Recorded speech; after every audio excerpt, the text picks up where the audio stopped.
Jā, tātad mēs turpinām šodien šo 3 dienu lekciju ciklu, saprot savas reakcijas un atgūsti kontroli pār tām. Un vakardien mēs runājāmies par nervu sistēmu un emociju regulēšanu, kā nervu sistēma ir saistīta ar emociju regulēšanu. Un šodien mēs runāsim, tātad mēģināsim saprast labāk arī caur dažādiem piemēriem, kāpēc mēs tiekam triggerotas, jo triggeris norāda uz pagātnes ievainojumu. Un tātad ir šie divi konkursiņi. Tātad tām, kuras piedalās tiešsaistē Zoom, ir iespēja laimēt bezmaksas individuālo nodarbību ar mani. Tur izlos notiks piekdienā.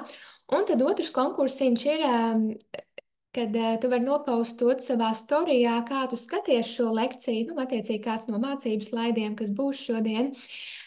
Vienalga, vai tu skaties dzīvajā, vai tu skaties ierakstā, tu vari uztaisīt bildīti vai screenshotiņu, kā tu skaties šo lekciju, un tad ielikt storijā Instagramā un ietego mani, nu, lai es zinu, ka tu esi ielikusi to storiju, un es attiecīgi tad izlozēšu 3 uzvarētājus.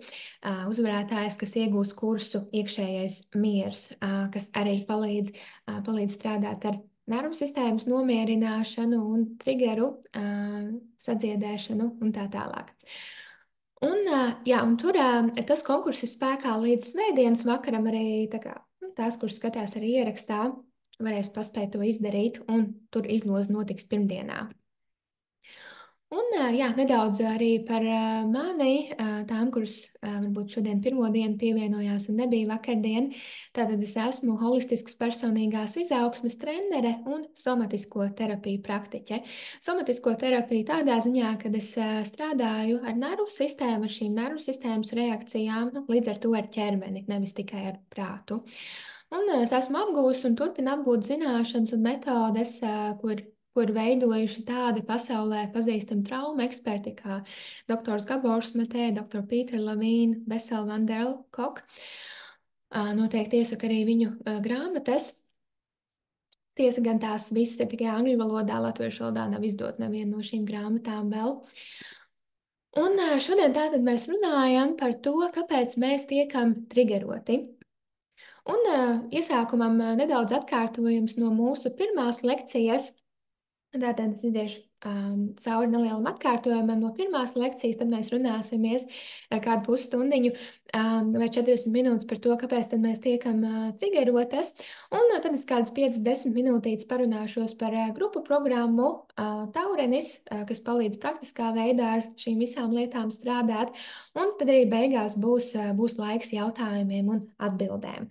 Tad arī, ja kādām ir jautājumi lekcijas laikā, tad droši varat ierakstīt chatiņā, un tad es attiecīgi beigās arī iešu cauri jūsu jautājumiem.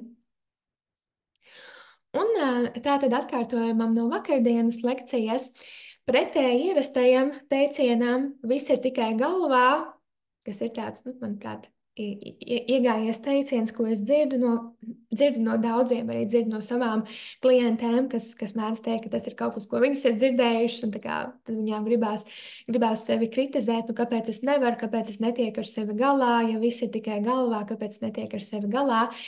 Bet tātad pretēji ierastajam teicienam viss ir tikai galvā, mūsdienu neirozinātne un polivagālā teorija, vakardien mēs runājāmies par šo polivagālo teoriju, apliecina, ka mūsu pieredzes nosaka tas, kāds autonomās, jeb veģetatīvās nervu sistēmas stāvoklis ir aktīvs tajā brīdī.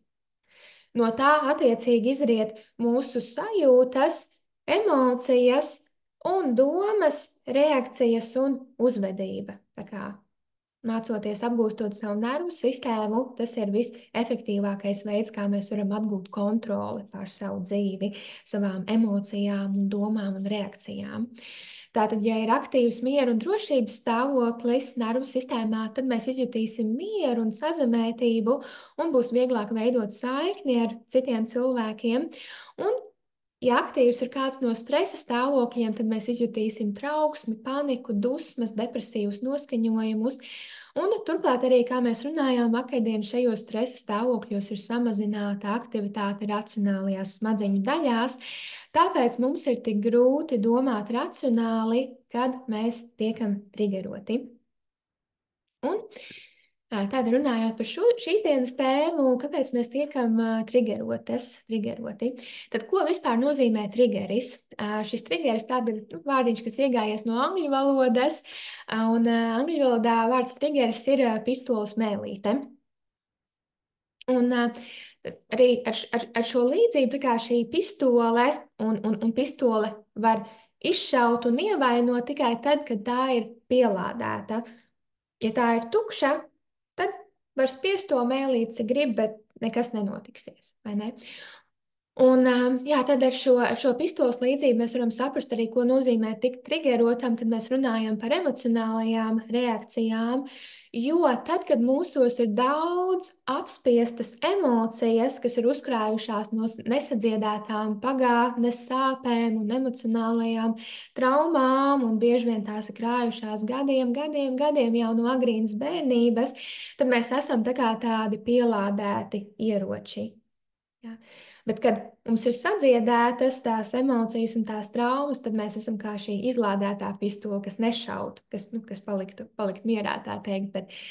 Bet jo vairāk mūsos ir sakrājies viss šīs apspiestās emocijas un sāpes, jo spēcīgāka šī pistole mēs esam, respektīvi, var teikt, ar tādu jūtīgāku mēlīti, kas tā kā šauj visur, kur tikai kaut kas, jā, nu gadījumā kaut kāds drauds kaut kur ir. Un atkal tas viss notiek ārpus apzinātā prāta kontrolas, jo šīs emocijas un traumas neglabājas mūsu prātā, tās glabājas mūsu nervu sistēmā un mūsu šajās subkortikālajās smadzeņu daļās, kas ir zemapziņas prāta daļas un neapzinātā prāta daļas. Tātad vakardien mēs runājām par šīm emocionālajām un izdzīvošanas smadzeņu daļām. Nu, šīs emocijas un traumas neglabājās mūsu racionālajās smadzeņu daļās. Tāpēc vienkārši runāties tikai par traumām, tas palīdz izprast, bet tas nevienmēr palīdz arī tās sadziedēt. Nu, tā.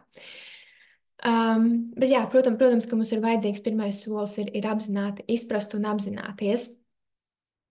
Un tad jā, mūsu nervu sistēma un šīs subkortikālās, jeb zemapziņas un neapzinātā prāta daļas, mēs varam tās salīdzināt ar tādu tā kā datu krātuvīti, kas glabā informāciju par visām pagātnes emocionālajām un traumatizējošajām pieredzēm.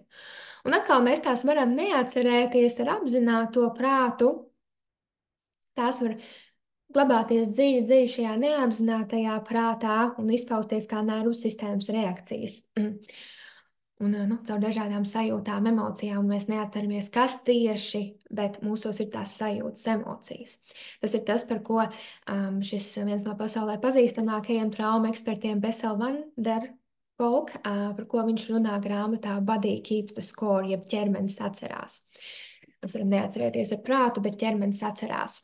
Un var salīdzināt ar šādu tā kā datu krātuvīti, tā kā šī bilde ar arhīvu, un tad, kad mūsu tagadnē notiek kādas situācijas, kādas pieredzes vai attiecībās ar tū cilvēku, vai darbā, vai attiecībās ar bērniem, vai attiecībā uz finansēm, vai attiecībām, vai karjeru, vai biznesu, vai kādām citām lietām, tad mūsu nervu sistēma un šīs emocionālās izdzīvošanas smadzenes izskata izšķiro šo visu datu krātuvīti, kas ir vislīdzīgākais fails.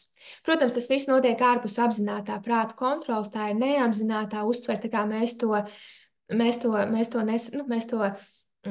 tas viss notiek tik ātri, ka mēs ar apzināto prātam nevarētu izsekot nemaz līdzi. Bet tātad tiek izšķirot visi šie faili, kas ir vislīdzīgākais. Reku tā pieredze, tad, kad man bija 2 gadi. Ja? Es ar prātu neatceros, bet man nervu sistēma atcerās, kas notikās tad, tā sajūta atmiņa. Okay. Tā ir vislīdzīgākā pieredze, kas notikās tad es kā bērns biju ritīgi draudzu stāvoklī, es tiku atstāta viena ar tām visām sajūtām, emocijām. Okay, tā ir tā līdzīgākā situācija. Tas nozīmē, ka šeit un tagad man jābūt ir šajā stresa stāvoklī, jo šobrīd ir draudi. Šobrīd ir jābūt šeit stresa stāvoklī, lai izdzīvotu, lai sevi pasargātu, lai izdzīvotu, jo mūsu nervu sistēmas uzdevums ir mūs pasargāt. Tādā veidā, kādā tā to māk. Ja? Un, jā, tā tad jā, tiek izskanēta šī datu krātuvīte, un jā, kā jau es saku, tas notiek ārpus apzinātā prāta kontroles. Un līdz ar to var teikt, ka tad, kad mēs tiekam trigeroti, tad var teikt, ka pagātne ir dzīva tagadnē, tajā konkrētajā brīdī. Tas ir tā, ka šis, ja mēs spējam atpakaļ uz šiem arhīvu failiem, tas būtu tā, ka ir šī traumatizējošās pieredzes bērnībā vai iepriekš mūsu dzīvē, un trauma nozīmē, ka tā pieredze tā kā nav bijusi pabeigta, kā mēs vakardien runājāmies, tās emocijas un stress ir palicies nervu sistēmā. Un tas nozīmē, ka, tā, ka salīdzinot ar šiem arhīvu failiem, tā kā būtu šie faili, kas joprojām ir atvērti. Jā, kas joprojām ir atvērti, kad okay, kaut kas līdzīgs notiekās, tad ir jāpapildina tas fails. Turpretī, ja tā pieredze būtu pabeigta, tas tiešām būtu nolikts arhīvā, ok, kaut kas slikts notikās, bet tā ir pagātne. Mēs pēc tam tagad esam drošībā, tā ir bijusi pagātne, tas vairs neatkārtojās. Bet tāpēc, ka ir palicis tas atvērtais fails, ir tā trauma, tad attiecīgi nervu sistēma un šīs emocionālās un izdzīvošanas smadzenes domā, ka tas notikums notiek joprojām, jeb var jebkurā brīdī notikties atkal. Un mēs to varam arī nejust arī gadiem. Tas var būt tādā iemigušā stāvoklī, gadu dekādēm, bet tad kaut kas notiekās, un parasti kādas lielākas dzīves pārmaiņas, varbūt apprecās, vai bērniņš piedzimst, vai kāds tuvinieks nomirst, un tad tiek trigerētas kādas no tām atmiņām tiek pacelt, kāda no tiem failiem, un sākās trauksmes, depresijas un tā tālāk. Un, jā, un attiecīgi, tas atvērtais failiņš, un tad, attiecīgi, jā, kad nervu sistēmai un emocionālajām izdzīvošanas smadzenēm kaut kas atgādina šeit un tagad līdzība ar to pagātnes traumatizējošo pieredzi, tad tas ir tā kā tajā brīdī tā pagātne ir atkal dzīva tagadnē. Nu tā. Tas ir tas, ko arī var teikt viena no traumas definīcijām, kad tas nozīmē, ka pagātne ir joprojām dzīva tagadnē. Un arī caur piemēru, lai mēs to varētu saprast labāk, jā, šīs traumas, šīs visas emocijas un stress, kas ir uzkrājies traumatizējošo pieredžu rezultātā, tas var glabāties mūsu nervu sistēmā, mūsu emocionālajās izdzīvošanas smadzenēs gadiem, gadu dekādēm, 10, 20, 30, 40, 50, 60 gadus visu dzīvi, ja vien mēs ar to nestrādājam. Un jā, tā tad arī caur piemēru, lai mēs varam saprast, kāds bija grāmatas nosaukums Body Keeps the Score. Body Keeps the Score. Un, jā, tad iedomājamies šajā zīmējumā Lilija un Niklaus. Un tad situācija tāda, kad Niklaus bija teicis, ka viņš būs mājās 6, kā viņš parasti ir, un Lilija ir centusies ar vakariņām, sataisījusi ļoti garšīgas vakariņas, un vakariņas jau ir gatavas, un viņa gaida, kad Niklaus būs, un viņš nav, un vakariņas jau sāk atdziest, un tad pienāk īziņa, esmu aizkavējies darbā, būšu mājās tikai 8. Un momentā Lilijas nervu sistēma, un atkal tas ir ārpus apzinātā prātu kontroles, tā ir šī nervu sistēmas neapzinātā uztvere. Lilijas nervu sistēma izskanē visas iepriekšējās pieredzes šajā datu krātuvītē, kas ir vislīdzīgākais, kas ir noticies. Un nervu sistēma un izdzīvošanas emocionālās smadzenes atrod šo failu no 5 gadu vecuma, kad bija bērndārzā pasākums, un viņas tētis arī bija apsolījis, ka viņš atbrauks uz to pasākumu, un viņš neieradās. Vienkārši neieradās, un viņa jutās, ka viņa nav svarīga, ka viņa nav mīlēta, ka viņa nav gana laba, un tā tālāk. Jā. Tā tad ir šī līdzīgā situācija, un atkal Lilija var tajā brīdī neatcerēties to bērnības atmiņu. Visticamāk, ka viņa neatcerās to tajā brīdī, bet viņā ir atmodināts tās pašas sajūtas un emocijas, kas bija tajās pieredzēs. Un Un tām sajūtām, emocijām ir piesaistīti šīs domas, šie pamat uzskati par sevi, kas ir izveidojušies. Es neesmu gana laba, es neesmu svarīga, es neesmu mīlama un tā tālāk. Un viņas nervu sistēma atkal ir šajā stresa, šajā trauksmes stāvoklī, un viņa tajā brīdī jūtās kā šī piecgadīgā meitene. Jā, tajā brīdī pagātne ir dzīva, tagadnē, jo viņi izjūt to pašu, tās pašas sajūtas un emocijas un domā tās pašas domas. Un viņi jutās skumji, un viņi apvainojās, un Niklaus atbrauc mājās, un Niklaus ir neizpratnē, nu, kāpēc viņa ir tik ļoti apvainojusies, jo viņām liekas, nu, tas jau nav nekas traks, nu, come on, man taču tiešām man bija daudz darba, un Niklaus ir vienīgais maizes pelnītājs ģimenē, un viņš tagad atkal ir neizpratnē, nu, kā viņi var apvainoties, tagad tik centīgi strādāju, un manas pūles un mans smagais darbs, kā es uzturu ģimeni, tas netiek novērtēts. Un tagad man ir šie visi pārmetumi un apvainošanās. Jo Niklāvam savukārt tiek triggerēts tas, kā viņš bērnībā jutās, kā viņa vecāki strostēja viņu par to, ka viņš nav izdarījis kaut ko pietiekoši labi, lai gan viņš centās to izdarīt, bet viņš tiek strostēts, ka viņš nav izdarījis pietiekoši labi. Un tad arī tajā brīdī viņš jūtās kā šis nezinu, 5-gadīgais, 6-gadīgais, 7-gadīgais bērns, kuru vecāki strostēja, un viņi abi tajā brīdī uzvedās un attiecās viens pret otru kā mazi bērni. Nu tā, jo, kā jau mēs runājām vakardien, tā, ka mēs tiekam triggeroti, tad mums nav piekļuves mūsu racionālajām smadzeņu daļām, mūsu sociālās iesaistes sistēmai, tā kā mēs esam vairāk vērsti uz sevi, uz izdzīvošanu. Līdz ar to mums ir grūtāk iedziļināties otra cilvēka ādā, iekāpt otra cilvēka kurpēs, kā tad otrs jūtās. Un līdz ar to triggeris tātad nekad nav par šodienu, tas ir par pagātni. Tas norāda uz kādu pagātnes ievainojumu, kur tu piedzīvoji bezpalīdzību, bailes, skumjas, tātad grūtas, smagas emocijas un stāvokļus, un tev iztrūka drošības sajūta. Un, kad mums ir šie nesadziedētie iekšējā bērna ievainojumi, un iekšējais bērns to principā var saprast, tā ir tā mūsu neapzinātā prāta daļa, kas glabā tās visas smagās, grūtās emocijas, pieredzes, sāpes no bērnības, no tām traumatizējošajām pieredzēm. Un kad mums ir šie nesadziedēti iekšējā bērna ievainojumi un arī piesaistes ievainojumi, kad mums ir nedrošā piesaiste, tas arī iet zem šīs iekšējā bērna ievainojuma kategorijas. Kad mums ir šie nesadziedēti iekšējā bērna ievainojumi, mēs piesaistām pavisam neapzināti un izvēlamies partnerus, ar kuriem veidojās līdzīga attiecība dinamika, kā bija starp mūsu vecākiem. Mēs varam vēlēties no tā izvairīties, bet šis neapzinātais prāts, jā, šis nesadziedētais iekšējais bērns, līdz ar to neapzinātais prāts ir spēcīgāks par mūsu apzinātā prāta vēlmēm lielākoties.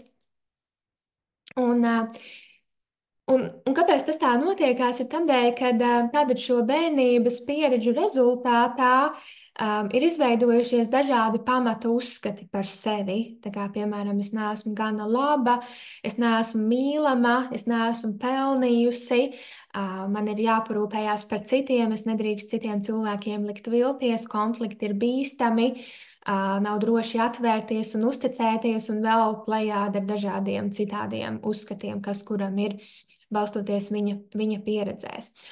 Un attiecīgi neapzinātais prāts vienmēr tiecās pēc tā, zemapziņas neapzinātais prāts vienmēr tiecās pēc tā, kad gūt apstiprinājumu tam, kam tas jau tic, tā kā gūt apstiprinājumu šiem pamata limitējošiem uzskatiem par sevi. Un ar to mēs pievelkamies pie līdzīgām situācijām, pie līdzīgiem cilvēkiem, kas apstiprina to mūsu negatīvo limitējošo stāstu par sevi. Nu tā kā, piemēram, arī ir tipiski, kad bieži vien cilvēki pievelkās, kam ir viens, kam ir trauksmainā piesaiste, un viens, kam ir izvairīgā piesaiste, ja tas, ko sauc par emocionālo nepieejamību. Es grupu programmas ietvaros vairāk stāstu, mācu par šiem piesaistes veidiem. Un attiecīgi tad Un bieži vien arī pētījumi pierāda, un tas atkal cits dziļāks stāsts, kāpēc tā ir, bet arī, kad lielākoties, vairāk šī trauksmēnā piesaiste ir raksturīga sievietēm, un vīriešiem vairāk būtu izvairīgā piesaiste, jeb emocionālā nepieejamība. Tas nav simtprocentīgi, ir, protams, arī otrādi, kad vīrietim ir trauksmēnā piesaiste un sievietei ir izvairīgā piesaiste, bet jā, ir vairāk sievietes nekā vīrieši, kam ir trauksmēnā piesaiste. Tas atkal saistās vienkārši ar to, kā sievietes uztver lietas un kā vīrieši uztver lietas, un līdz ar to, kā tie paterni veidojās. Bet tā tad, teiksim, šīs situācijas, kur sievietei ir trauksmēna piesaiste, un ļoti iespējams, ka tas ir tam dēļ, ka viņas ģimenē bērnībā, ka viņas tēvs bija emocionāli nepieejams, vai viņa piedzīvoja pamestību ģimenē, vai tēvs pameta ģimeni, vai varbūt vienkārši emocionālā pamestība, ka viņas emocionālajām vajadzībām netika pievērsta uzmanība. Lielā daļā gadījumu tas var būt no tā, kad viens vai abi vecāki bija emocionāli nepieejami. Un kas notiekās, kad viņai ir nesadziedēti šie iekšējā bērna ievainojumi, viņa pavisam neapzināti pievilksies arī pie vīrieša, kam arī ir raksturīga izvairīgā piesaiste, jeb šī emocionālā nepieejamība, vienkārši tam dēļ, ka tas neapzinātajam prātam ir kaut kas pazīstams, tas atgādina bērnību, tas atgādina, kāds tēvs bija bērnībā, tas ir pazīstams. Jā. Tas nenozīmē, ka tas ir forši un veselīgi, bet tas ir pazīstams. Jā. Un tas līdz ar to tad ģimenē atkal ir šī dinamika, trauksmēnā piesaiste un emocionālā nepieejamība, un atkal līdzīga veida konflikti un nesaprašanās, kā bija viņas ģimenē, kad viņa uzauga. Un tātad šī emocionālā nepieejamība, un tas viņai rada vēl vairāk trauksmainības, un tad bērniem, attiecīgi viņu bērniem, bērni atkal piedzīvo to pašu. Bērni piedzīvo, ka tētis ir emocionāli nepieejams, un mammai ir šī trauksmainība, un tādēļ, ka mammai ir šī trauksmainība attiecībās, tad viņa arī ir vairāk aizņemta ar sevi, un viņa var nepamanīt, nevienmēr pamanīt bērnu emocionālās vajadzības, un tad bērniem atkal viņiem var izveidoties nedrošā piesaiste, proti trauksmainā vai izvairīgā piesaiste, jo atkal tēvs ir emocionāli nepieejams, mamma ir trauksmainība. Tur atkal tie faktori, kas veido bērniem nedrošās piesaistes. Es par to vairāk runāju un mācu grupu programmā, un arī iekšējā miera kursā ir 1,5 stundu lekcija par piesaistes veidiem arī. Un tad arī drusciņi parunājot par kādām tipiskākajām niansēm un piemēriem, kādos veidos var izpausties tas, ka mēs tiekam triggeroti, jo tā tad ir šīs dažādās nervu sistēmas reakcijas, tātad fight, flight, kas vairāk ir trauksmes stāvoklis vai dusmas, attiecīgi, un tad ir vakardien runājāmies, pieminēju to šis freeze shutdown, jeb sasalst atslēdzies stāvoklis, kas būtu vairāk tāda ieraušanās sevi, izolētība, depresija. Un it īpaši tad, kad mēs esam jutušies bezpalīdzīgi noteiktās situācijās bērnībā, tad tagad līdzīgās situācijās mēs varam reaģēt ar izteiktām dusmām, kas ir lielākas nekā atbilstu esošajai situācijai, jo vienkārši izveidojās šī aizsardzības mehānismi. Un it īpaši tas var izpausties vīriešiem, jo vienkārši viņiem ir vairāk bail būt ievainojamiem, vairāk parādīt to, ka viņi ir ievainojami, bet, protams, arī sievietēm tas var izpausties. Un, piemēram, parunāsimies par šādu piemēru. Iedomāsimies, piemēram, ir Kārlis, kurš mēdz iedzert ik pa laikam. Un it īpaši tad, kad viņam ir kādas emocijas sakrājušās, vai ģimenē, vai darbā, viņš mēdz iedzert, un tad, kad viņš ir iedzēris, viņš mēdz būt aizmāršīgs un nesakoptais sevis, atstāt bardaku, haosu un tā tālāk. Un viņa sievu Anneli tas ļoti trigerē. Jā, it īpaši vēl vairāk tam dēļ, ka viņš ir tik aizmāršīgs un nekārtīgs, tad, kad viņš ir iedzēris, jo tas viņai atgādina viņas tēvu bērnībā, kas uzvedās tāpatās. Un līdz ar to Anneli mēdz būt ļoti dusmīga un strīdēties ar viņu, pārmest Kārlim, ka viņš tā dara. Un ir tīpaši tādēļ, ka viņa bērnībā jutās bezpalīdzīga. Tad, kad tēvs dzēra, viņa kā bērns neko nevarēja darīt. Viņa bija bezpalīdzības stāvoklī tādā situācijā. Un tagad, vismaz kā pieaugušā, viņa var izteikt, ko viņa domā, var viņa mēģināt sevi aizstāvēt, vismaz ar to, ka viņa izliek dusmas uz savu vīru par to, ka viņš tā rīkojās un tā dara.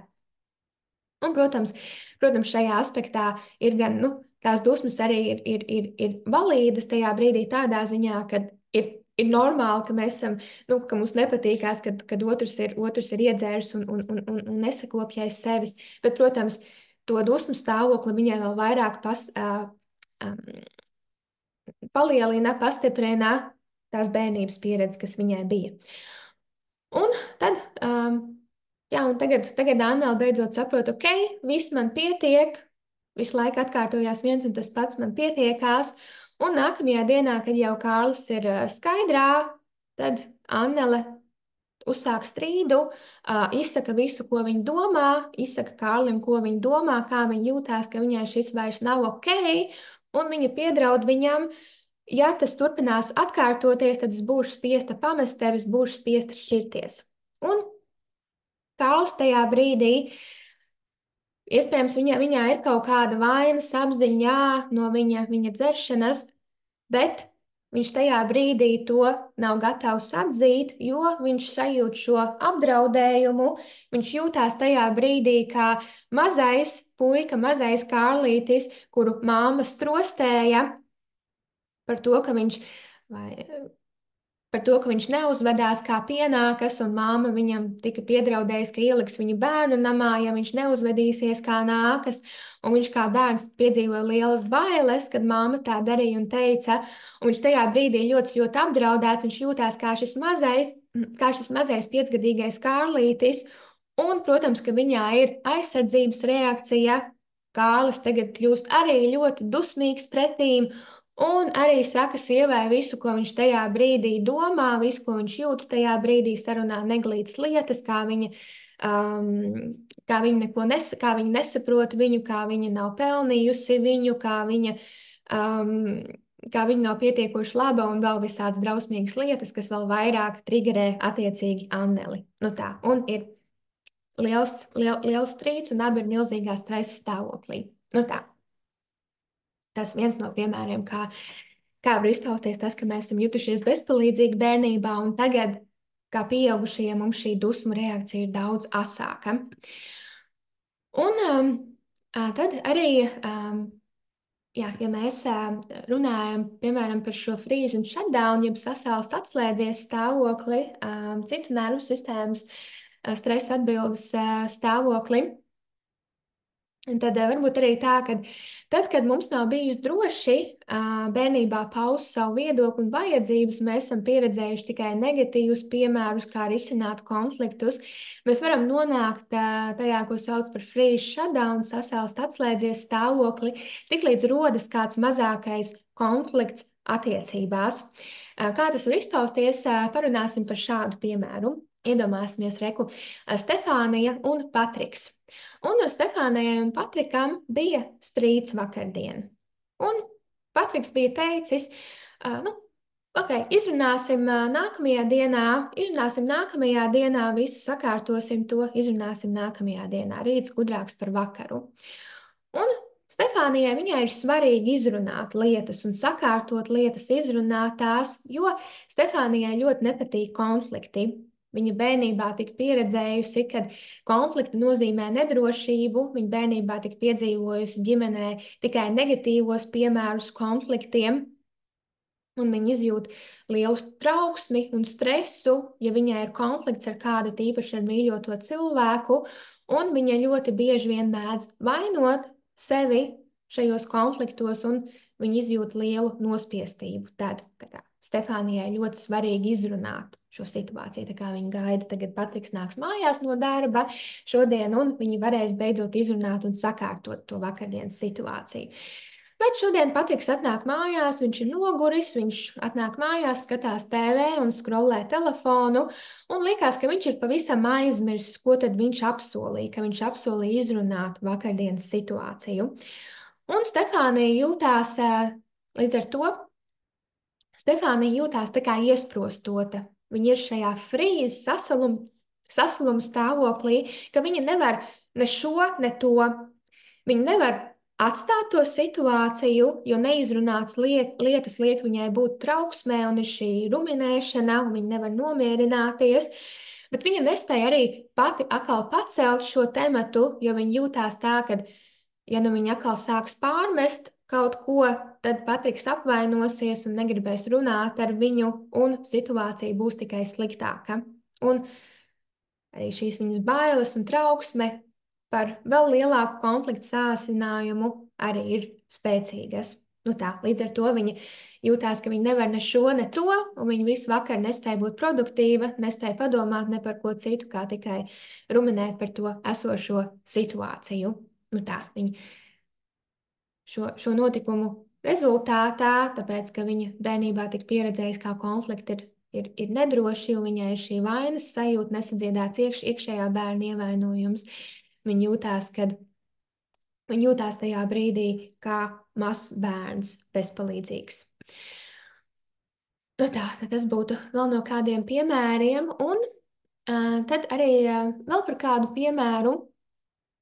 Es arī vēlos uzsvērt šo niansi, kā mūsu citos cilvēkos, arī mūsu bērnos, un bieži vien bērnos mūs triggerē tas, ko mēs neesam pieņēmušas sevī. Un tad, atkal, protams, šeit ir atkal runa par mūsu iekšējā bērna ievainojumiem. Un mēģināsim to saprast caur šādu situāciju. Tad iedomāsimies Reku Elizabete. Un Elizabete vienmēr nonāk trauksmes stāvoklī, kad viņas meitiņa niķojās, ir dusmīga un raud, kā jau mēdz darīt bērni tādā vecumā. Un Elizabete jūtās bezpalīdzīga tādās situācijās, kad Elizabete pati bija maziņa, tad, kad viņa niķojās kā bērns, tad viņas vecāki mēdza viņu sarāt un strostēt, ielikt kaktā vai ieslēgt istabā.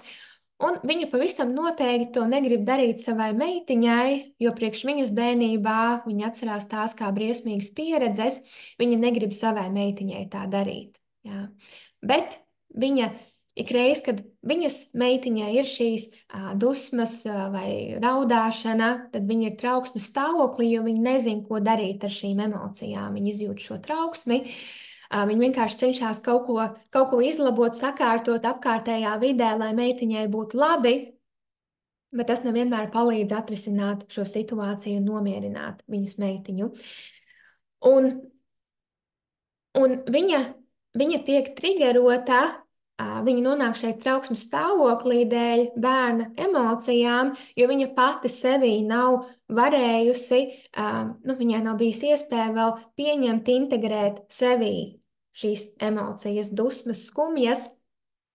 Tās ir palikušas, kad viņa nav tās pieņēmusi sevī, atkal balstoties tajās neizrisinātajās bērnības pieredzēs un viņas iekšējā bērna ievainojumos. Un līdz ar to viņai ir grūti ar mieru pieņemt bērna emocijas, viņa nonāk trauksmes stāvoklī, un kā mēs vakardien runājāmies, tad attiecīgi mūsu nervu sistēmas stāvoklis ietekmē bērnu, jo nervu sistēmas komunicē savā starpā. Tas ir šī neapzinātā uztvertās komunicē savā starpā. Tā kā bērns sajūt, bērna nervu sistēma sajūt mammas trauksmi, un līdz ar to bērns paliek arī šajā stresa stāvoklī, jo viņš sajūt trauksmi. Nu tā.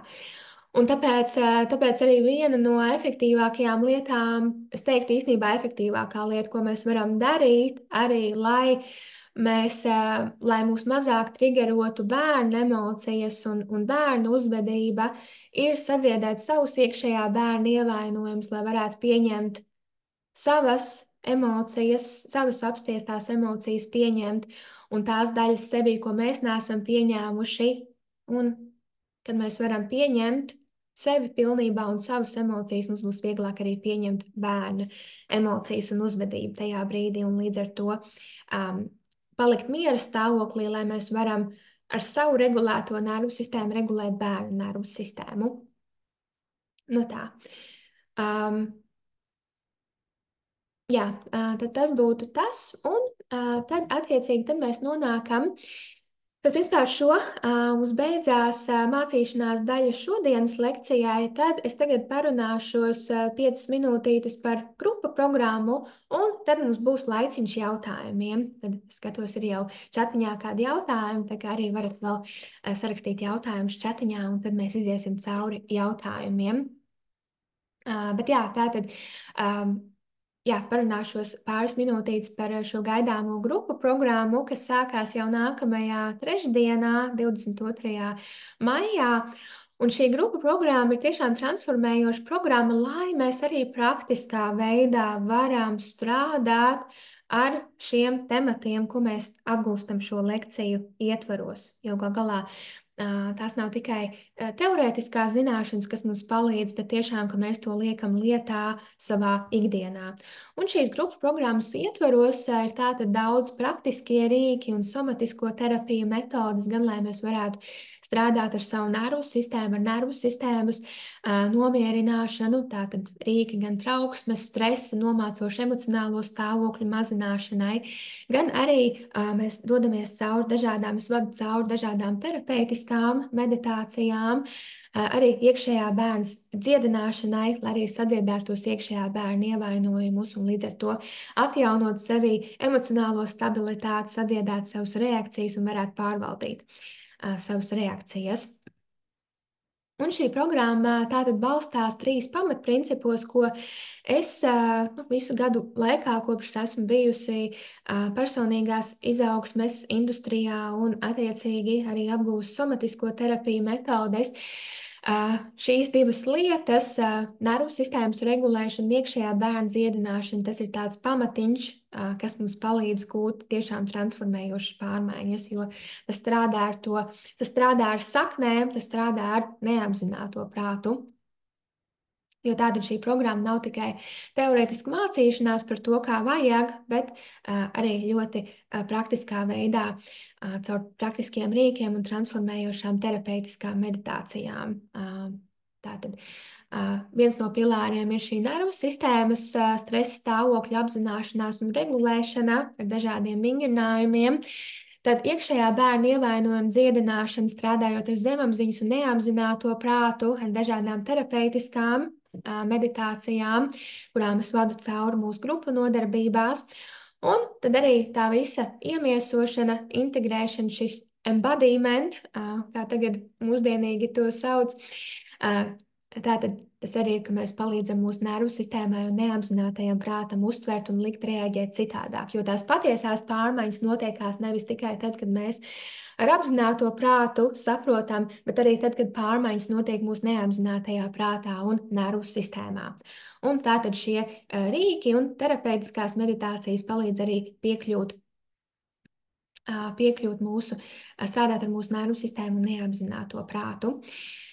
Ko saka programmas dalībniece? Šīs ir tikai dažas no atsauksmēm.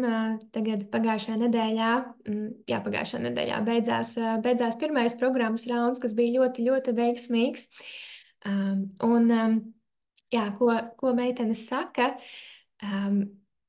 Ir tāda grāmata, kāpēc neviens man to iepriekš nav teicis, un Laina programmā Taurens man iedeva ļoti, ļoti daudz no tā, ko es nezināju. Šī ir labākā sevis pilnveidas pašizaugsmes programma, kādā esmu piedalījusies, jo redzu un jūtu patiesus rezultātus. Ja salīdzinu sevi pirms 2 gadiem, tad tagad mans tolerants loks ir palicis plašāks.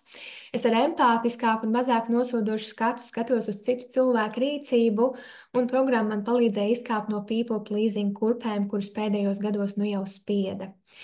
Programma palīdzēja apzināt manu domu, rīcības, uzvedības patērnus, un ar šo patērnu palīdzību nervu sistēma kā tāda gadīga mamma mani sargā. Ar somatiskajām praksēm Laina palīdzēja atgriezties un saklausīt sevi. Arī par šīm terapeitiskajām meditācijām, kas ir programmā, tad meitenes saka, ka tās ir bijušas efektīvākās līdz šim. Ir izmēģināts dažādas meditācijas, bet tās ir bijušas efektīvākās līdz šim. Un šī grupa programma atnāca īstajā brīdī, kļūstot par dzinulu motivāciju jaunām pozitīvām pārmaiņām. varēja būt kopā ar līdzīga tipa cilvēkiem un sapratu daudz par nervu sistēmu un kāpēc tā notiek, lai es varētu sevi pieņemt un sāktu atgūt saikni ar savu ķermeni. Grupu programmā varēja iegūt daudz praktiskus rīkus, ko pielietot savā ikdienā, lai atbrīvotos no stresa nervu sistēmā. Nu tā kā jā, ir ļoti daudz iegūmi no šīs programmas. Un tātad, jā, šis otrais programmas rauns sākās 22. maijā. Tā ir 3 mēnešu programma, iknedēļas Zoom nodarbības. Un līdz 20. maijam piesakoties, cena ir 247 eiro, nevis 297 eiro, un var sadalīt arī maksājumos 2, 3, 4 vai 4 mēnešu maksājumos. Un plus arī bonusiņš visām, kas piesakās šajā programmā, ir bezmaksas bonusi, kurs iekšējais miers un praktiskās nodarbības par dusmu regulēšanu un robežu nospraušanu. Šī praktiskā nodarbība par robežu nospraušanu būs jau pirmdienā, 20. maijā vakarā. Nu tā. Un, jā, un tā, tad tagad es ķeršos pie jautājumiem un atbildēm, un es arī attiecīgi ielikšu ielikšu čatiņā linku uz, linku uz grupu programmas, uz mājaslapu, kur ir ar grupu programmu informāciju un pieteikšanās. Tā, ieliktu šo linku čatiņā par grupu programmu. Tā, un tad iešu tagad cauri jūsu jautājumiem. Tā.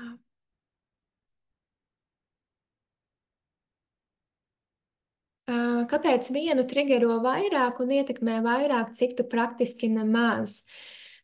Nu šeit tā atbilde ir, tas var izpausties, tas var izpausties dažādos veidos. Es paņemšu ūdeni.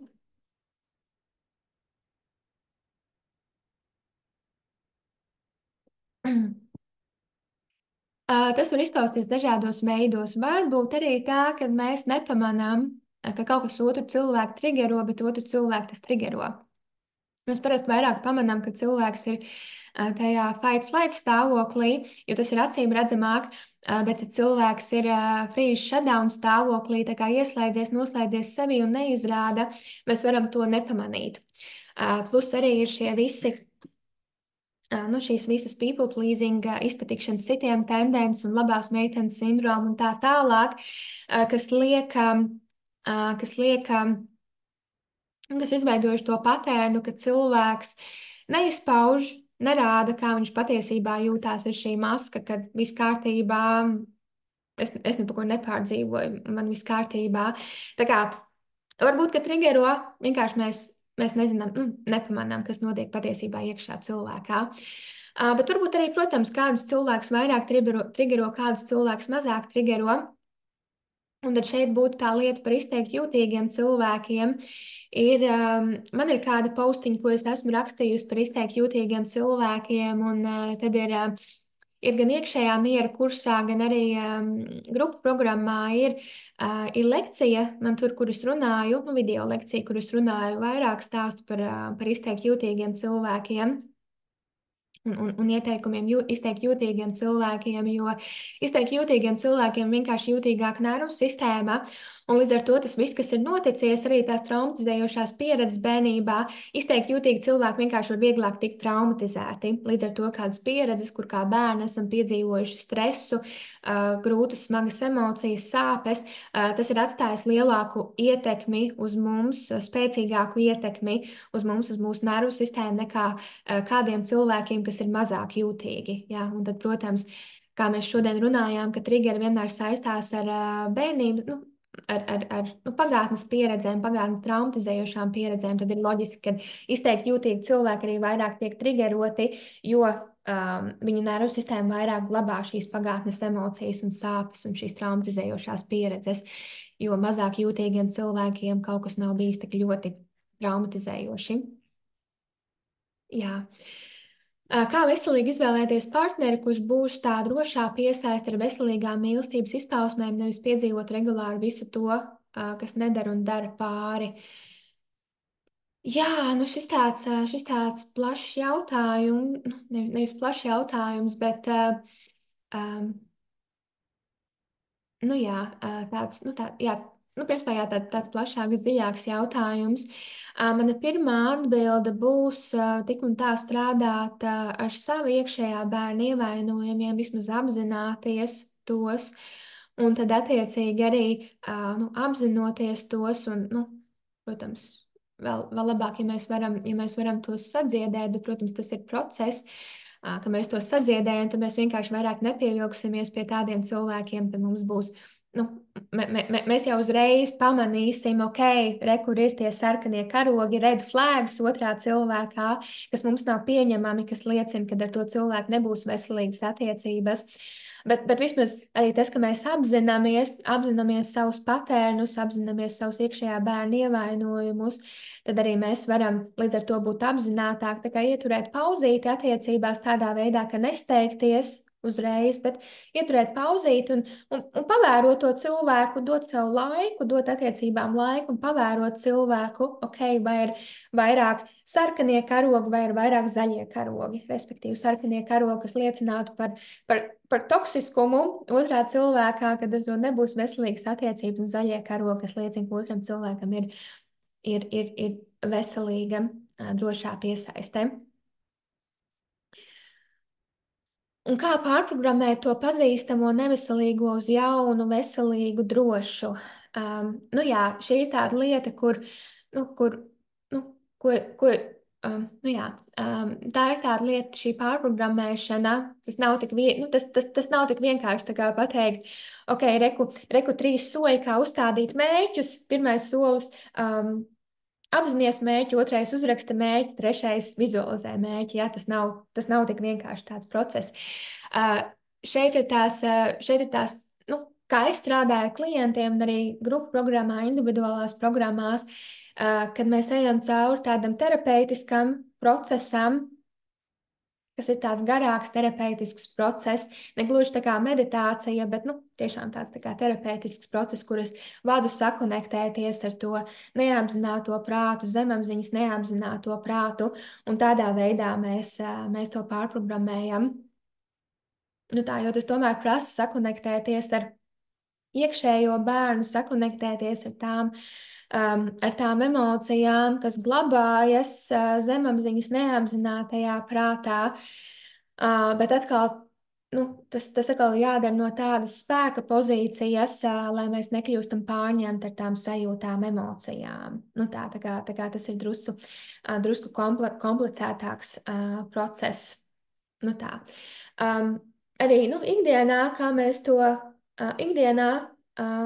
to varam darīt, bet nu, atkal tas atkarīgs no tā, kādās pieredzēs un situācijās mēs esam, bet arī kādas jaunas veselīgas pieredzes arī palīdz pārprogrammēt to neveselīgo uz veselīgo. Tā kā, piemēram, kad tu pavadi laiku ar cilvēkiem, kas ir pozitīvi ietekmējoši, kas ir empātiski, saprotoši, mīloši, pieņemoši. Jā, tas viss ir dziedinoši, tas viss ir palīdzoši. Tas viss ir dziedinoši, tas viss ir palīdzoši nervu sistēmai, un tas arī pa bišķiņam var palīdzēt pārprogrammēt. Tas palīdz pa bišķiņam pārprogrammēt to neveselīgo uz veselīgo.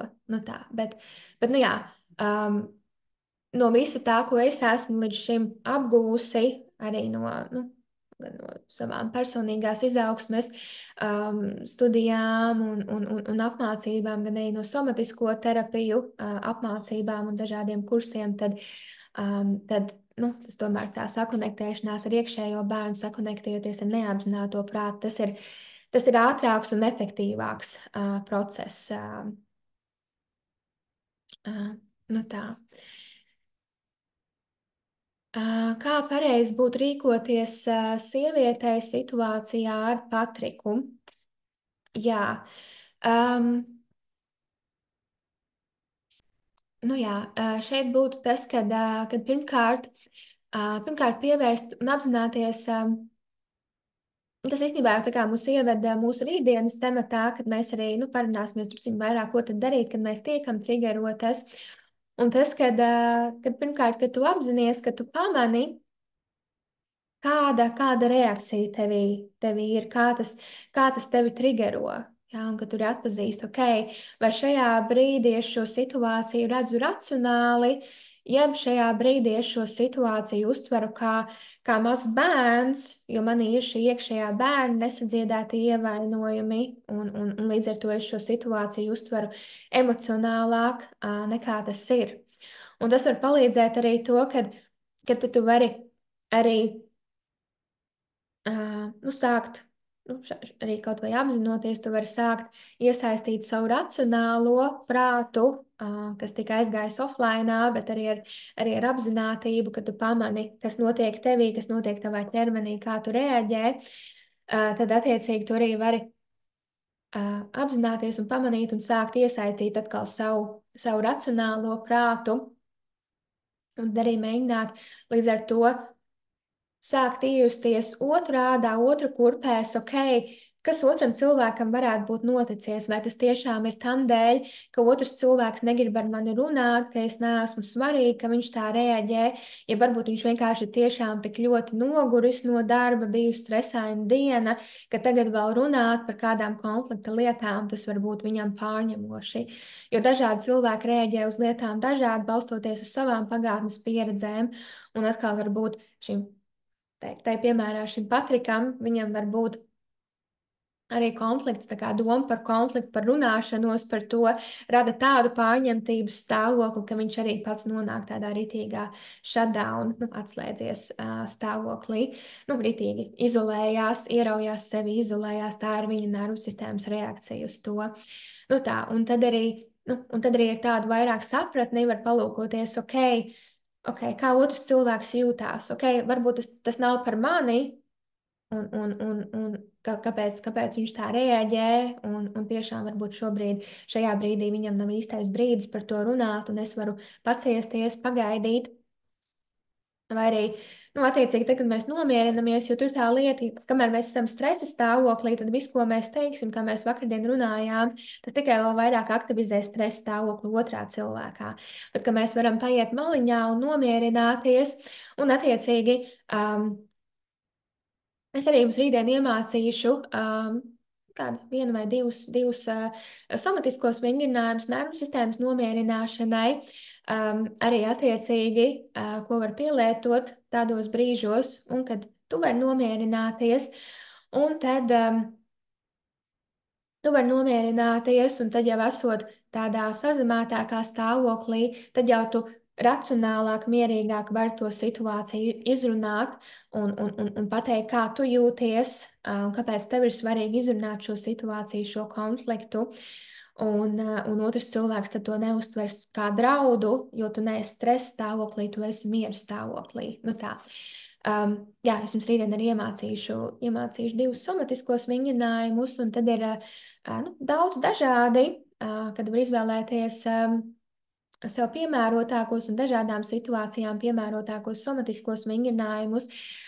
Tos mācīšu gan daudz dažādas grupu programmas ietvaros, un arī iekšējā miera kursā arī ir pieejama daudz somatisko, jeb neirālo vingrinājumu video, lai nomierinātu nervu sistēmu dažādās situācijās, vienalga vai izjūtam dusmas vai skumjas un tā tālāk. Un arī būtiski ir mācīties izjust emocijas.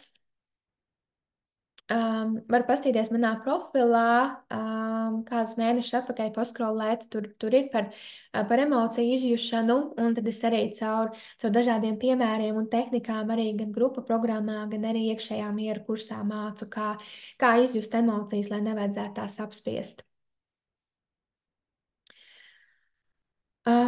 Kādās dienās un kādos laikos plānojas grupu nodarbības, un vai uz visām jātiek online, ja gadītos kādu reizi netikt, vai grupām tiek taisīti ieraksti, jeb nē?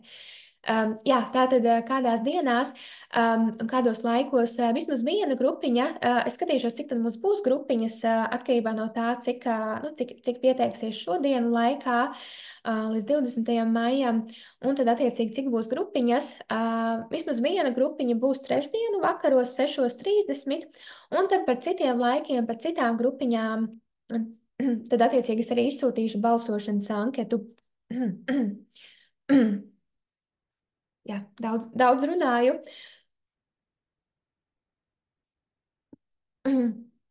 Jā, un tad par citiem laikiem tad es izsūtīšu balsošanas anketiņu, kur varēs nobalsot. Nu tā.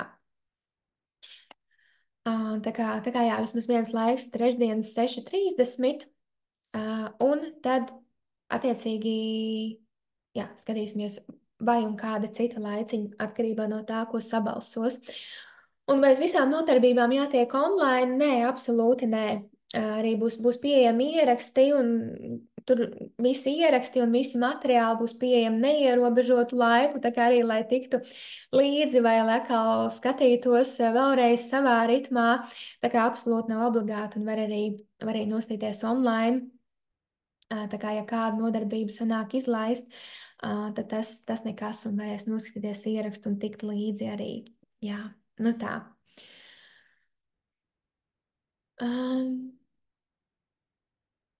Īsti nesapratu par to, ka triggerot citos tas, ko neesam pieņēmuši sevī, varbūt var citu piemēru ar pieaugušiem. Piemēram, man triggerē, ko otrs mani kritizē vai rada patstāvīgu vainas apziņu, pieņemam, ka nepamatoti, ko es sevī neesmu pieņēmusi. Tātad tas, kad otrs rada tevī vainas apziņu, tur ir tā lieta par iekšējā bērna ievainojumu, iekšējā bērna vainas sajūtas ievainojumu. Nu jā, tas vēl atsevišķi dziļāks temats. Es par to stāstu un mācu grupu programmā, un mēs ar to strādājam. Bet tas, kad ir šis vainas sajūtas, iekšējā bērna ievainojums, tas nozīmē, ka tev rezonējās. Tas, ka tev otrs cilvēks rada tevī vainas apziņu, vienalga vai apzināti vai neapzināti, tas tevī rezonējās, tāpēc, ka tevī jau ir šī vainas apziņa, šis nesadziedētais iekšējā bērna ievainojums. Un ka tevi tas triggero, ka tev tas triggero, tas vienkārši var izpausties tajā, ka tev ir šis nesadziedētais vainas sajūtas ievainojums no bērnības, un tāpēc tas tevī rezonējās, jo tas atkal paceļ šo sāpju, šo brūci, šo patērnu, šo ievainojumu, tāpēc tas tevi triggero. Ko tu sevī neesi pieņēmusi, nu šeit vienkārši tas izpaustos tajā, ka tev nav sadziedētā vainas sajūta, kā iekšējā bērna ievainojums. Ja mēs paņemam vēl kādu citu piemēru, ka mūs triggerē citos to, ko mēs neesam pieņēmuši sevī, tad, piemēram, ņemsim kaut vai to, ka viens ģimenes loceklis, piemēram, sieva ir superkārtīga, pedantiska, perfekcioniste, vienmēr visam ir jābūt kārtībā, visam jābūt novāktam. Viņai nepatīk, kad kaut kas kaut kur mētājās, jo viņa bērnībā tika mācīta būt perfekcioniste, kad viss ir ideāli, vienmēr visam jābūt ir kārtībā. Jo, ja viņa saņēma bērnībā, ja viņa kaut ko nebija izdarījusi kārtīgi, viņa saņēma kritizēšanu un sodu par to. Un tad viņas vīrs ir nekārtīgāks. Viņš mēdz aizmirst itnes miskastī, mēdz nomētāt zeķes kaut kur, atstāt kaut ko šķīvis, nemazgāts un tā tālāk. Un viņu triggero tas, un viņai ir grūti pieņemt to īpašību, to lietu savā vīrā, jo viņa tika mācīta viņa tika sodīta par to, ja viņa izdara kaut ko nepareizi. Ja viņa izdara kaut ko nekārtīgi, kaut kas nav ideāli, kaut kas nav perfekts, kaut kas nav sakārtots. Ja? Un tāpēc, ka viņa nav pieņēmusi sevī to, ka ir ok kļūdīties, ir ok pieļaut kļūdas, ir ok, kad arī kaut kas nav padarīts ideāli, perfekti. Protams, tur ir mēra robežas, nevar arī visu izmētāt, protams.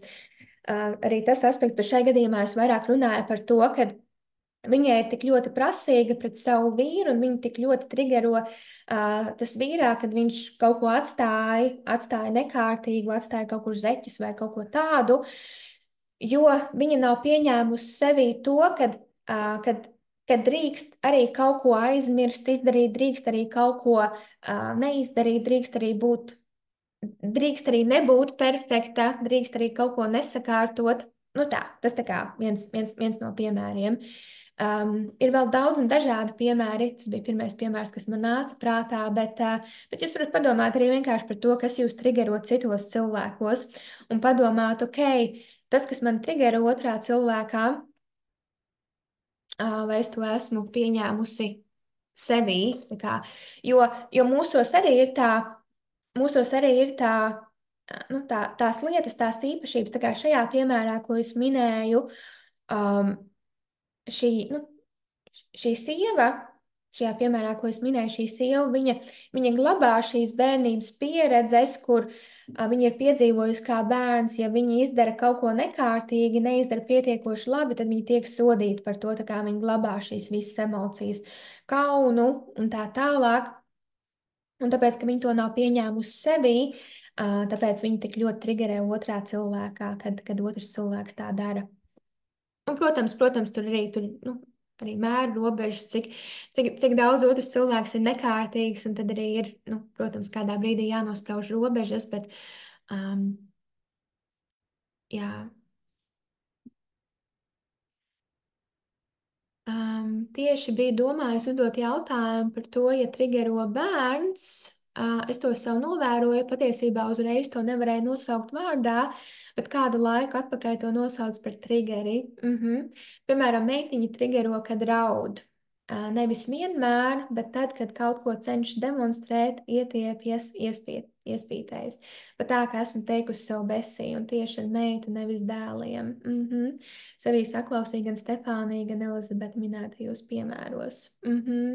Jā, jā, jā, tieši tā ir. Un jā, kad mēs strādājam ar savu iekšējo bērnu ievainojumu sadziedēšanu, savu emociju pieņemšanu. Tas nāk kā blakus produkts tam procesam, kad mēs strādājam ar iekšējā bērna dziedināšanu, ka mēs arī spējam pieņemt tās emocijas sevi un būt pieņemošāks pret sevi. Un tad vienkārši dabisks blakus produkts tam būs tas, ka būs to visu vieglāk pieņemt bērnā, ka tas vairs netrigeros bērnā, kad bērns tā dara vai uzvedās. Jā.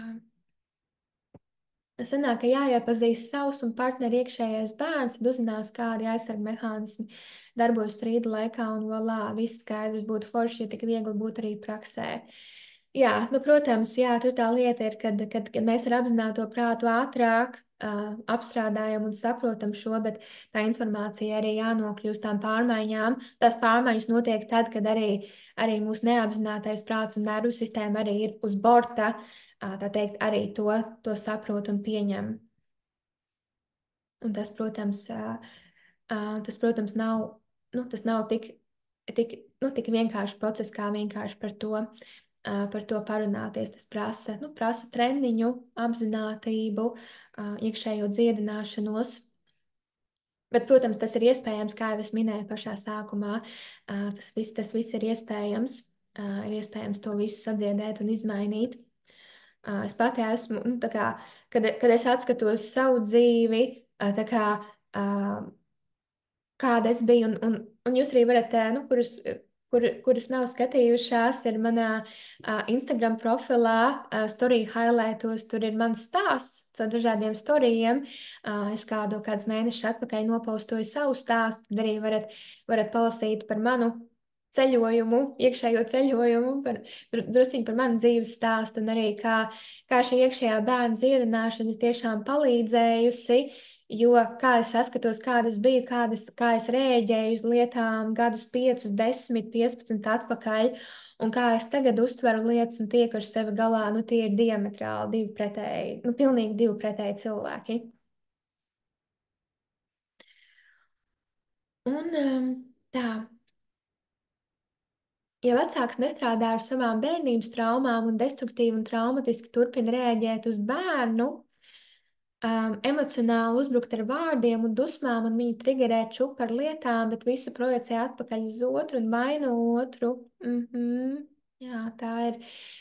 Jā, tas ir tas, ko es saucu par traumatizējošu bērnību, un no tā parasti veidojās tas, ko sauc par dezorganizēto piesaisti. Um, kas ir traumatiskākais no piesaistes veidiem.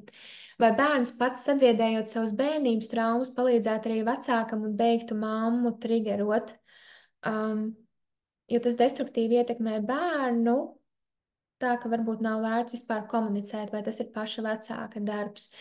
Jā, ja es pareizi saprotu šo jautājumu, tad man atbild pavisam noteikti, jā, tas ir paša vecāka darbs, tas ir katra cilvēka paša darbs. Sadziedējot savas bērnības traumas, mēs atrodam mieru, mēs varam mierīgāk uztvert situācijas. Jā. Protams, tas var dot otram cilvēkam mazāk iespējas aizvilsties pretīm, bet tas nenozīmē to, ka otrs cilvēks netiks triggerots. Nu, okay, protams, mēs pārstājam, kad mēs esam sadziedēti, mēs pārstājam kādas lietas darīt un intensīvi, nu, neuztveram tik intensīvi, un tad nav šī pretreakcija. Bet tā kā tas, ka, nu, ja tas otrs cilvēks ir, ir, ir kaut ko iesācis, nu, mums kaut ko pārmest, tad, nu, tad tas notiksies tik un tā vienalga, vai mēs esam sadziedēti vai nē, bet vienkārši atšķirās, kā mēs uz to reaģējam pretī. Bet tieši tā tas ir katra cilvēka paša individuālais darbs.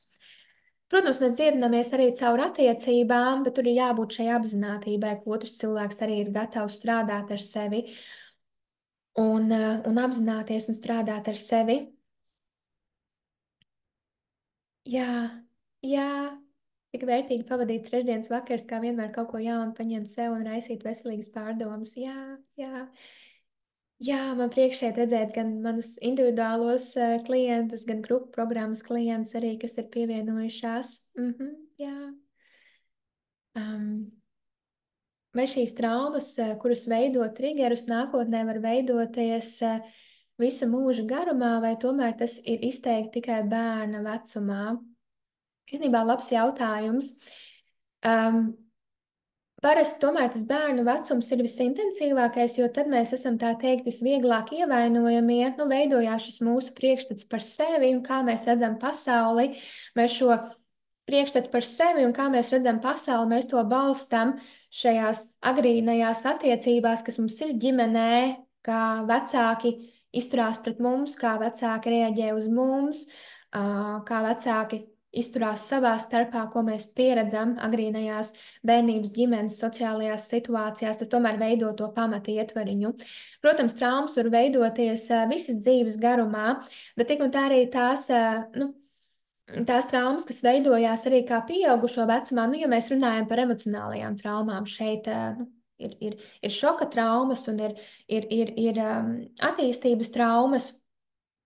Protams, šoka traumas būtu kaut kāda avārija vai slimība vai kaut kas tam līdzīgs, bet šeit es runāju tieši par emocionālajām traumām, tad, kas būtu, piemēram, attiecībās. Un tā, tad attiecīgi tam tik un tā tas sākuma ietvariņš, tās saknes būtu bērnībā. Kamdēļ kā pieaugušie mēs varējām tikt traumatizēti tajās pieredzēs, tajās attiecību situācijās, tad tam tik un tā ir, tā teikt, ir sakne bērnībā, jo, ja mums nebūtu tās bērnības traumatizējošās pieredzes, tad ļoti iespējams, ka arī šajā tāda situācija vispār, kur mēs tikām traumatizēti kā pieaugušie, attiecībās tā neizveidotos. Piemēram, es nezinu, piemēram, bijuša sieva un citreiz tie konflikti aiziet tik ļoti intensīvi, kad ir emocionālā vardarbība vai pat fiziskā vardarbība, kas, protams, ir traumatizējoši. Bet tur atkal tā lieta, ja, kad tas nozīmē, ka ja ir šādas neveselīgas attiecības savā starpā, tad abiem partneriem ir nedrošie piesaistes veidi. Jā. Un nedrošie piesaistes veidi ir tādēļ, kad ir kādas traumatizējošas, vairāk vai mazāk traumatizējošas pieredzes bērnībā. Tādēļ nedrošie piesaistes veidi, jo ja nebūtu šīs bērnības pieredzes, būtu drošā piesaiste izveidojusies, un tad cilvēki vispār nenonāktu šajās attiecībās, kur abi partneri ir tādi emocionāli vai pat fiziski vardarbīgi viens pret otru. Nu tā. Tas mierīgums man šķiet nāk ar gadiem, ar vecumu, kā mammai bija grūti visu laiku būt smaidīgai un mierīgai ikdienas ritenī. Tagad Omītas gados ir citas izjūtas un pieredze, kas strīpi neko nerisina. Jā, protams, jā, jo jā, līdz ar gadiem nāk šis viedums un daudz kam ir iziet cauri, un līdz ar to mēs spējam citādāk ieraudzīt un citādāk uztvert situācijas. Jā. Ja triggero kritika, tad bērnībā esi bijis kritizēts un tas nav sadziedēts, jeb tad ir zema pašapziņa. Gan. Jā, ja triggero kritika, tad, protams, ja otrs cilvēks tevi kritizē, tad attiecīgi um, ja tevī nebūtu šie bērnības ievainojumi, kur tu tiki kritizēta, ja tas arī būtu sadziedēts, tas varbūt būtu bijis, bet tas būtu sadziedēts, un tev tas vairāk tad tas tev vairāk netrigerotu, tu varētu tajā situācijā paraudzīties kā ok, ja, ir divas iespējas, ja, ok, ja tā ir konstruktīva kritika, nu, es nezinu, atgriezeniskā saite par kaut ko, ko es nezinu, projektu, ko es darīju, tad, ok, tur kaut kāds vērtīgs materiāls ir, ko es tiešām varu ieklausīties, bet ja tā ir, nu, tāda uzbrukoša kritika, tiešām kritizējoša, nepatīkamā, negatīvā veidā kritizējoša kritika, tad tu varēsi arī paraudzīties uz to situāciju, tev tas netrigeros, tu varēsi uz to situāciju paraudzīties mierīgāk tādā ziņā, ka, ok, ja tas cilvēks man kritizē, tas nav par mani, tas ir par to cilvēku. Ja? Nu tā. Un savukārt, tad, kad tas ir nesadziedēts, tad, protams, tas mūsos atbalsosies, jo mūsos jau ir šis uzskats, ka es neesmu gana laba, tāpēc es saņemu to kritiku, un atkal ir atmodināti šie bērnības ievainojumi, es neesmu gana laba, es nevaru izdarīt pietiekoši labi un tā tālāk, un tad līdz ar to tas mūs trigero, jo tas mūsos atbalsojas. Vai nav tā, ka mums triggero bieži tās lietas, kas mūsos pašos ir un ko mēs paši darām? Ka tas cilvēks spoguļo mūsu pašus un mūsu pašu negatīvās rīcības, ko neesam pamanījuši un pieņēmuši. Respektīvi, otrā acīs kabargu redzi, savējā baļķa neredzi. Jā, pavisam noteikti. Tā tas tiešām arī bieži ir. Jā, mūsos triggero bieži vien tās lietas, kas mūsos pašos ir un ko mēs paši darām. Proti, jā, tas izpaustos, tagad domāju kādus piemērus. Proti, nu jā, iespējams, nu jā, piemēram, mēs paši mēdzam pārmest otram cilvēkam, ka kaut kas nav izdarīts, un tad mūs triggero, kad mums tiek pārmests. Bet pamatā tas saistās ar to, ir šī lieta par šī Karla Gustava Junga teorija par mūsu ēnas pusēm, ēnas patību, respektīvi par tām neapzinātā prāta daļām, ko mēs neesam sevī pieņēmuši, jo ļoti iespējams mēs bērnībā, ģimenē, sociālās situācijās pieredzējām, ka tās daļas mūsos nav pieņemtas.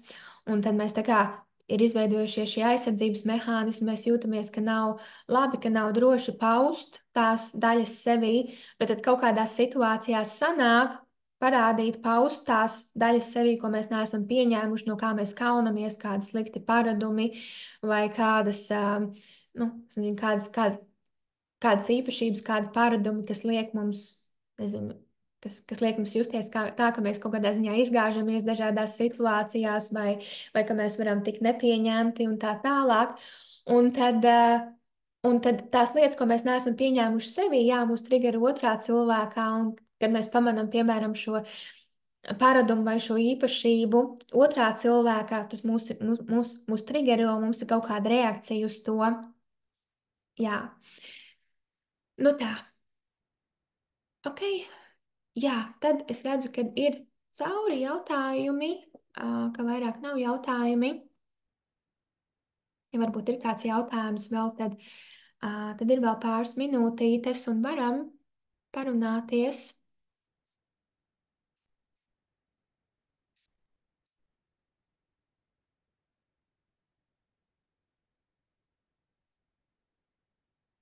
Ok, jā. Kā lai pieņem sevī destruktīvas īpašības?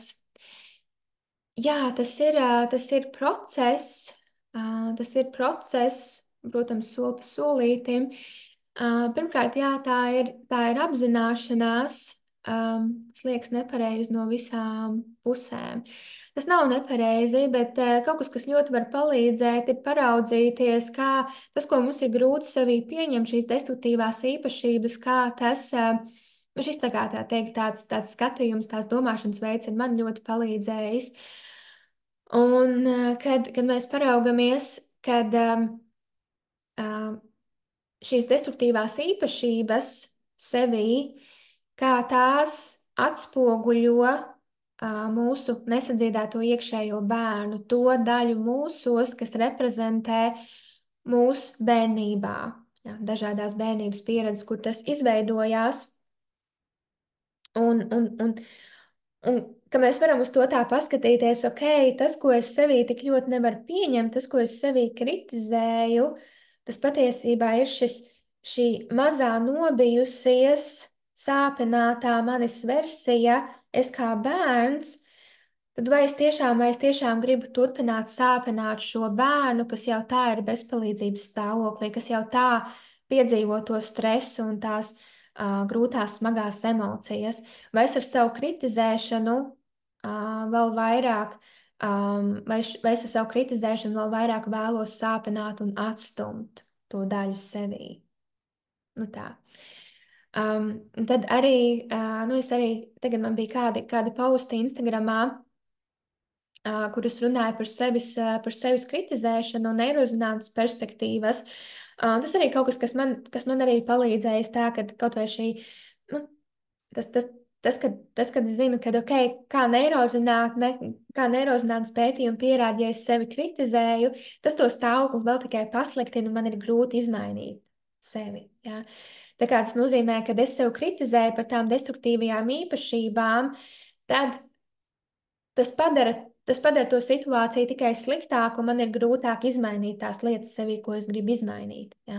Un eirozinātne pierāda, ka veids, kā mēs varam izmainīt lietas, ir, ka mēs mācāmies paraudzīties uz sevi un uz tām īpašībām ar pieņemšanu un mīlestību, iejūtību, un tas ir tas veids, kā mēs varam gūt pārmaiņas.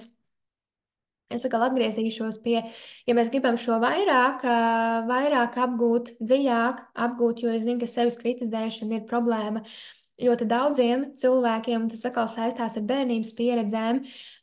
Tad jā, gan grupu programmā, gan arī iekšējā miera kursā ir dažādas meditācijas, terapeitiskās, somatiskās meditācijas, lai strādātu ar to, ar šo sevis pieņemšanu, un arī meditācijas, lai strādātu ar šo ēnas pušu, savas ēnas patības, saskaņā ar Karlu Gustavu Jungu, savas ēnas patības pieņemšanu. Tā. Kad ir vērts tiešām pārtraukt attiecības, kā saprast, ka tās ir neglābjamas un iekšējā bērna dziedināšana nepalīdzēs? Nu, principā, tad, kad tu esi izmēģinājusi visu iespējamo, ka tu esi mēģinājusi būt empātiski, ieklausīties, ņemt vērā otra cilvēka vajadzības, bet tu konstanti un arī nu, runāt par to, kā tu jūties, kā otra cilvēka rīcība tev liek justies. Nu, protams, kad tu pati esi miera stāvoklī, lai nav tā, ka tu to pārmet, bet tad, kad tu esi miera stāvoklī, par to izrunāties. Un, ja otrs cilvēks vai nu nav gatavs tajā ieklausīties un tikai novērt to visu uz otru, nu tā, kad saredz sevi kā upuri un tikai noveļ vainu uz otru, ka tu pati vainīga un tā tālāk, kas būtu narcisisma iezīme, vai arī, kad otrs cilvēks vienkārši, ok, sola mainīšos, bet tā arī neko nedara un visu laiku atkārtojās tas pats. Un tu esi darījusi maksimumu, ko tu varēji. Nu jā, tur šī lieta par robežu nospraušanu. Arī šī nodarbība, kas būs pirmdienas vakarā, praktiska Zoom nodarbība, 2,5 stundu praktiska nodarbība par robežu nospraušanu. Es arī ielikšu Instagramiņā informāciju arī tām, nu, tās, kuras ir grupu programmā un iekšējā miera kursā, iegūs piekļuvi tai nodarbībai, bet arī tās, kas vienkārši gribēs tikai to nodarbību, tad būs iespējams iegādāties tikai to nodarbību. Es ielikšu Instagramā informāciju. Un tā tad, jā, par robežām runājot šajā gadījumā, kad tu sākumā nospraudi, tā pirmā robeža, ko tu nospraudi, ir, ka tu izrunājies. Kad tu izrunājies ar otru cilvēku, tu pasaki, kā otru cilvēku rīcība liek tev justies, kas tev ir ok, kas tev nav ok, un palīdz tam cilvēkam saprast, ka ok, ja tas nemainīsies, tad es būšu spiesta darīt kaut ko citu vai nu, tā kā nospraust nākamo robežu, ierobežot komunikāciju, pārtraukt attiecības. Un attiecīgi, ka tas atkal netiek ņemts vērā, un otrs cilvēks to neņem vērā vai tieši vaino tevi, nu, tad tā nākamā robeža tiešām, ko tu nospraudi, ir komunikācijas pārtraukšana vai uz laiku, vai arī pavisam. Gribas vienkārši izgriezt no sevis to laukā vai pārmainīt, jo pati sev riebjos, jo nejauki izturos pret citiem. Jā. Nu jā, šeit ir tā lieta, kad ir jāsāk ar to, mm, jā, kad ir jāsāk. Nu jā, es domāju, kā man tagad vienkāršāk izstāstīt, bet ir šīs, nu tāda ir dažādas personību daļas mūsos, un atkal es par to mācu vairāk grupu programmā, uh, bet, um, bet jā, ir šī personības daļa mūsos, kas izturās pret, nu, kas liek izturēties pret sevi ar sevis nepieņemšanu, sevis kritizēšanu, bet ir jāstrādā ar to tādā ziņā, kad ok, piefiksēji reiz sevi, kad tevī ir aktīva tā daļa tevī, kas liek tev kritizēt sevi, kas izturās ar tādu riebumu pret tām īpašībām, ko tev ir grūti pieņemt sevī. Un, un Nu, jā, un attiecīgi paraudzīties uz to, kā, ok, tā ir tikai daļa manī, kas tādā veidā liek man pret sevi izturēties. Tā neesmu visa es, tā ir tikai daļa manī, kas liek man pret sevi tā izturēties. Un, nu, un arī šī apzinātība, ka okay, jā, tā ir tikai daļa manī, un līdz ar to tas arī tev dod tādu vairāk apzinātību un spēku. Ok, es varu šajā brīdī kaut vai nedaudz trenēties, kaut vai pa bišķiņam trenēties, izturēties pret sevi ar pieņemšanu, iejūtību un mīlestību.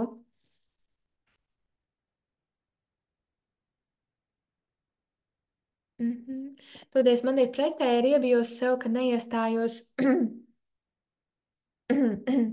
Riebjos sev, kad neiestājos par sevi, jo baidos no konflikta, freeze vai shutdown. Nu, jā, šeit ir tā lieta.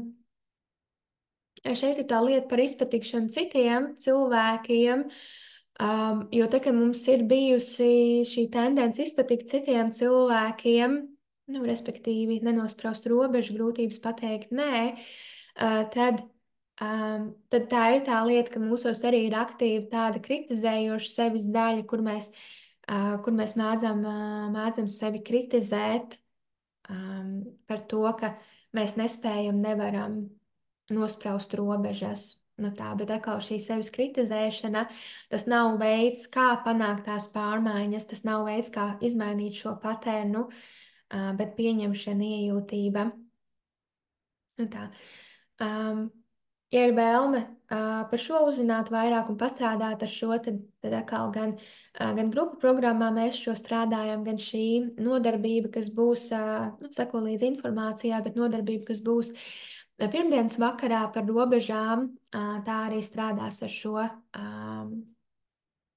šo grūtības nospraut robežas un bāles no konflikta. Nepieņemot savu pat destruktīvu pusi, sanāk, ka es atstumju savu iekšējo bērnu. Jā, tieši tā, tiešām tā arī ir. Jā, kad mēs tikai vēl vairāk sāpinam un atstumjam savu tā jau ievainoto iekšējo bērnu. Vai tas, ka mammai ar pusaudžu meitu rodas vairāk triggeri, nekā pusauģu dēlu, varētu būt tā, ka ar meitu triggeri vairāk rodas tāpēc, ka meitenēm ir citādāks hormonālais stāvoklis nekā dēliem. Um, Okay, man grūtāk atbildēt varbūt uz šo jautājumu, tāpēc, ka es neesmu eksperts tādā ziņā par dažādiem hormonāliem stāvokļiem. Neesmu eksperts tādā ziņā, bet ja es raugos no šīs, nu, no mūsu nervu sistēmas viedokļa un šo iekšējo bērnu ievainojumu viedokļa, tad vienkārši tas var būt vairāk tā, ka tas, ko tu neesi pieņēmusi sevī, um, tad, protams, um,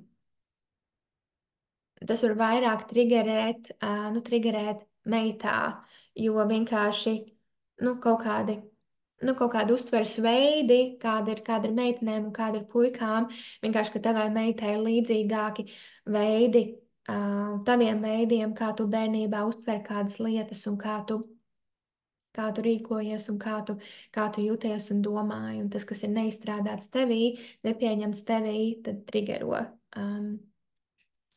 meitā. Mhm. Jā, jā. Nu tā, jā, labi. Tad arī šai reizītei, jā, viss, tad mēs tiekamies rītdien uz noslēdzošo šī lekciju cikla nodarbību. Un, jā, labi, lai jums visām ir jauks vakars. Un, jā, tad tiekamies rītdien. Atā!